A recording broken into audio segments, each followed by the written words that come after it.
Hello guys, അപ്പോൾ നമ്മുടെ പുതിയൊരു വീഡിയോയിലേക്ക് എല്ലാവർക്കും സ്വാഗതം. അപ്പോൾ ഫ്രണ്ട്സ്, ഇന്നലെ പെർഫെക്റ്റ് ആയിട്ട് ഉണ്ണിയപ്പം എങ്ങനെ ഉണ്ടാക്കാം എന്നുള്ള വീഡിയോ ആണ് ഞാനിന്ന് ചെയ്യാൻ പോകുന്നത്. പുറം നല്ല ക്രിസ്പിയും ഉള്ളിൽ നല്ല സോഫ്റ്റും ആയിട്ടുള്ള ഉണ്ണിയപ്പം എങ്ങനെ റെഡിയാക്കാമെന്ന് കണ്ടാലോ. അപ്പോൾ നമുക്ക് നേരെ വീഡിയോയിലേക്ക് പോകാം. അപ്പോൾ അതിനാവശ്യമായിട്ടുള്ള പൊടി ഞാൻ ഇവിടെ 1 കപ്പ് അരിപ്പൊടി ഇട്ട് കൊടുത്തിട്ടുണ്ട്. അരിപ്പൊടി എന്ന് പറയുമ്പോൾ നമ്മൾ പത്തിരിക്ക് ഇടിയപ്പത്തിനുമൊക്കെ എടുക്കുന്ന പൊടിയാണ്. അത് 1 കപ്പ് എടുത്തിട്ടുണ്ട്.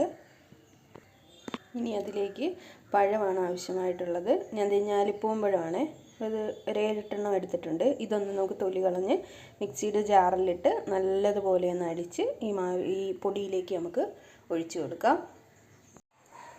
അപ്പോൾ പഴം ഞാനൊന്ന് മിക്സിയിൽ അടിച്ച് ഒഴിച്ചിട്ടുണ്ട്.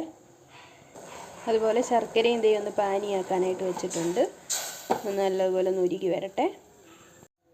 ശർക്കര പാനിയാക്കിയത് ഞാൻ ഇതിലേക്ക് ഒഴിച്ചു കൊടുത്തിട്ടുണ്ട്. ഇനി ഇത് നല്ലതുപോലെ മിക്സ് ചെയ്ത് നമുക്ക് ഇനി ആവശ്യമുണ്ടെങ്കിൽ വീണ്ടും ഒഴിച്ചു കൊടുക്കാം പാനി. അല്ലെങ്കിൽ ഇത് നല്ലതുപോലെ മിക്സ് ചെയ്തെടുക്കാം. നോക്കാവേ ആ ഒരു കൺസിസ്റ്റൻസിയിൽ കിട്ടുന്നു നോക്കാം. അപ്പോൾ ഞാൻ നല്ലപോലെ മിക്സ് ചെയ്തപ്പോൾ ഈ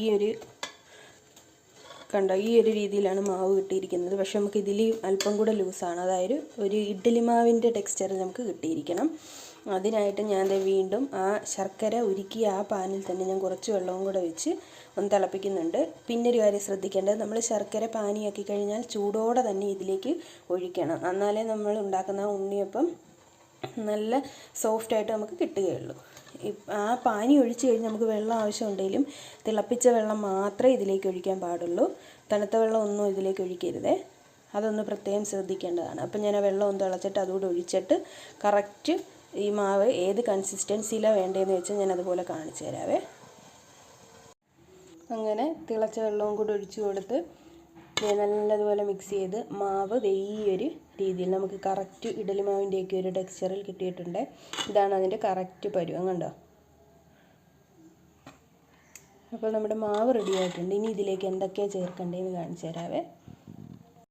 ഇതിലേക്ക് ചേർക്കാനായിട്ട് മിക്സിയുടെ ജാറിലേക്ക് ഞാൻ 2 സ്പൂൺ പഞ്ചസാരയും 2-3 ഏലക്കായും കൂടി ഇട്ട് കൊടുത്തിട്ടുണ്ട്. ഒന്ന് പൊടിച്ചെടുക്കണം. ഈ ശർക്കരയുടെ കുത്തൽ മാറാനായിട്ട് നമ്മൾ അല്പം പഞ്ചസാര ചേർക്കും. അന്നേരം ആ ഒരു മധുരം ഒന്ന് ബാലൻസ് ചെയ്ത് നിൽക്കത്തുള്ളേ. ഇതൊന്ന് പൊടിച്ചെടുക്കാം. പൊടിച്ച പഞ്ചസാരയും കൂടി നമുക്കിതിലേക്ക് ഇട്ട് കൊടുക്കാം. ഏലക്ക ഒന്ന് പൊടിയാൻ വേണ്ടിയാണ് നമ്മൾ പഞ്ചസാരയും കൂടി ഇട്ട് പൊടിച്ചത്. അല്ലെങ്കിൽ പഞ്ചസാര നേരിട്ട് തന്നെ ഇതിലേക്ക് ചേർക്കാം, ഏലക്കാപ്പൊടി ഉണ്ടെങ്കിൽ. ഇല്ലെങ്കിൽ ഇങ്ങനെ ചെയ്യാവേ. ഇനി ഇതൊന്ന് മിക്സ് ചെയ്ത് കൊടുക്കാം. ഇതിലേക്ക് തന്നെ ഒരു പിഞ്ച് ഉപ്പ് കൂടി ഇട്ട് കൊടുക്കാം. എന്നാലേ ആ മധുരം ഒന്ന് ബാലൻസ് ആകത്തുള്ളേ. ഒരു പിഞ്ച് മാത്രം. എന്നിട്ട് നല്ലതുപോലെ മിക്സ് ചെയ്ത് കൊടുക്കണേ. ആ ഉപ്പ് അത്രയും മാവിലേക്കൊന്നാകണം. ശകലം മാത്രമേ ചേർക്കാവുള്ളേ. ഒരു അല്പം ഉപ്പിട്ടാൽ മാത്രമേ മധുരം ഒന്ന് ബാലൻസ് ചെയ്യാൻ പറ്റത്തുള്ളൂ.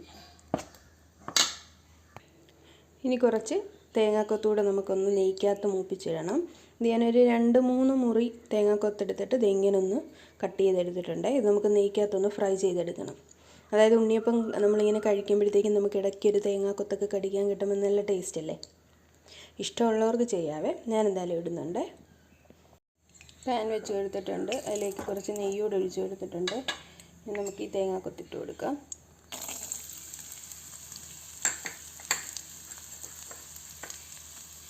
നല്ലതുപോലെ ഒന്ന് ബ്രൗൺ നിറമാണ് മൂപ്പിച്ചെടുക്കുക. തേങ്ങാക്കൊത്തൊന്ന് മൂത്ത് വന്നിട്ടുണ്ട്. അതിലേക്ക് കുറച്ച് എള്ളും കൂടി ഇട്ട് കൊടുക്കുവാണേ.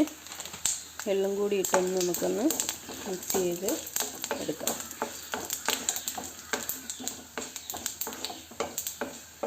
നമുക്കിതാ മാവിലേക്ക് ഒഴിച്ചു കൊടുക്കാം.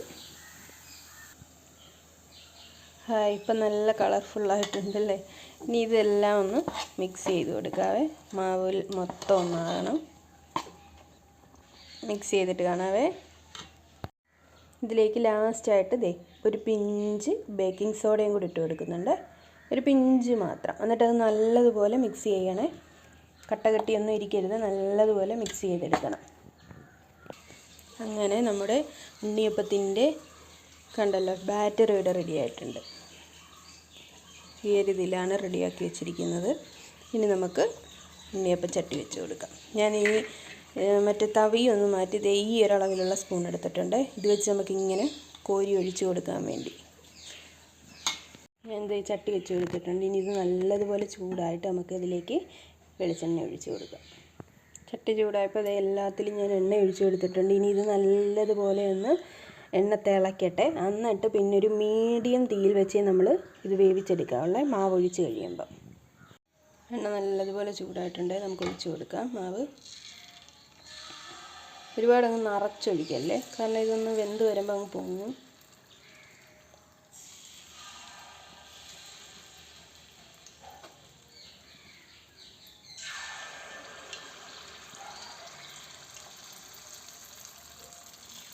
എല്ലാത്തിലും ഒഴിച്ചു കൊടുത്തിട്ട് കാണാവേ. എല്ലാത്തിലും മാവ് ഒഴിച്ചു കൊടുത്തിട്ടുണ്ട്. ഇനി ഇതൊരു മീഡിയം ഫ്ലെയിമിൽ വെച്ച് മാത്രം വേവിക്കാവുള്ളൂ, ഇല്ല ഉണ്ണിയപ്പത്തിൻ്റെ ഉള്ളു വേകാതിരിക്കും. നമുക്ക് നല്ലപോലെ വേവിച്ചെടുക്കാം. അപ്പോൾ ഫ്രണ്ട്സ്, നമ്മുടെ ഉണ്ണിയപ്പം എല്ലാം മൂത്ത് വരുന്നുണ്ട്. ഞാൻ 3-4 മറിച്ചിട്ട് കഴിഞ്ഞപ്പോഴത്തേക്കാണ് ഓർത്ത ഈ വീഡിയോ എടുത്തില്ലല്ലോ. പതുക്കെ ഇളക്കാവേ, കാരണം ഇത് പൊടിഞ്ഞു പോവാതെ നമുക്ക് മറിച്ചിട്ട് കൊടുക്കാം. സെറ്റായി വരുന്നുണ്ട്.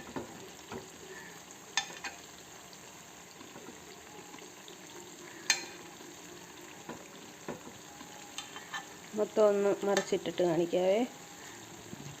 അങ്ങനെ ഫ്രണ്ട്സ് എല്ലാം ഒന്ന് മറിച്ചിട്ടിട്ടുണ്ട്. ഇനി ആ വശവും കൂടെ ഒന്ന് മൂത്തിട്ട് നമുക്ക് എടുക്കാം, എന്നിട്ട് കാണാം.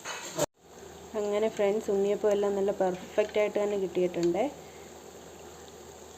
അടിയിലെങ്ങും പിടിക്കാതെ നമുക്ക് നല്ല സൂപ്പറായിട്ട് കിട്ടിയിട്ടുണ്ട്. ഇതെല്ലാം ഒന്ന് എടുക്കട്ടെ. ഞാൻ ഈ പറഞ്ഞ അളവിൽ ഉണ്ടാക്കുകയാണെങ്കിൽ നല്ല രീതിയിൽ തന്നെ ഉണ്ണിയപ്പം ഉണ്ടാക്കിയെടുക്കാൻ പറ്റും. ഫ്രണ്ട്സ്, ആദ്യത്തെ ഉണ്ണിയപ്പൻ്റെ എല്ലാം എടുത്തിട്ടുണ്ട്. ഒറ്റ ട്രിപ്പിൽ എനിക്ക് 9 കിട്ടും. നെക്സ്റ്റ് മാവ് ഒഴിച്ച് കൊടുത്തിട്ടുണ്ട്. ഇതിവിടെ നിന്ന് ബാക്കിയും കൂടെ ഞാനൊന്ന് റെഡിയാക്കി എടുക്കട്ടെ. അങ്ങനെ അതും ഒന്ന് റെഡിയായപ്പോൾ മറിച്ചിട്ട് കൊടുത്തിട്ടുണ്ട്. അതും റെഡിയായിട്ടുണ്ട്. ലാസ്റ്റത്തെ മാവും കൂടെ ഒഴിച്ച് കൊടുക്കാവേ. ഒരു കാര്യം ശ്രദ്ധിക്കണം ഫ്രണ്ട്സ്, ഞാൻ ആദ്യം ഒഴിച്ച എണ്ണയാണ്, പിന്നെ ഇതുവരെ എണ്ണ ഒഴിച്ചിട്ടില്ല. അപ്പോൾ നമ്മുടെ ഉണ്ണിയപ്പം എണ്ണ കുടിക്കുകയോ ഒന്നും ചെയ്യുന്നില്ല എന്നാണ് അർത്ഥം. കണ്ടോ, ഞാൻ ആദ്യം ഒഴിച്ച എണ്ണയാണ്, പിന്നെ ഒഴിച്ചിട്ടേ ഇല്ല. അതിൽ തന്നെയാണ് ഈ ലാസ്റ്റ് വരെയുള്ള മാവ് റെഡിയാക്കി എടുക്കുക. അപ്പോൾ ഫ്രണ്ട്സ്, നമ്മുടെ ഉണ്ണിയപ്പം എല്ലാം ഇവിടെ റെഡി ആയിട്ടുണ്ട്. ഞാൻ ഇതൊന്ന് കാണിച്ചു തരാവേ, ഒന്ന് മുറിച്ച് കാണിച്ചു തരാം. കണ്ടോ, നല്ല പുറം നല്ല ക്രിസ്പിയും ഉള്ള നല്ല സോഫ്റ്റും ആയിട്ടുള്ള ഉണ്ണിയപ്പമാണ്. കണ്ടോ, ആ എള്ളും തേങ്ങാക്കൊത്തും ഒക്കെ കടിക്കാൻ കിട്ടപ്പോൾ സൂപ്പറാണ്. ടേസ്റ്റി ആയിട്ടെ, സൂപ്പർ. അപ്പോൾ ഇതെല്ലാവരും ഒന്ന് ട്രൈ ചെയ്ത് നോക്കണം, കമൻസൊക്കെ പറയണം. നെക്സ്റ്റ് വീഡിയോ വരുന്നത് വരെ എല്ലാവർക്കും ടാറ്റ ബൈ ബൈ.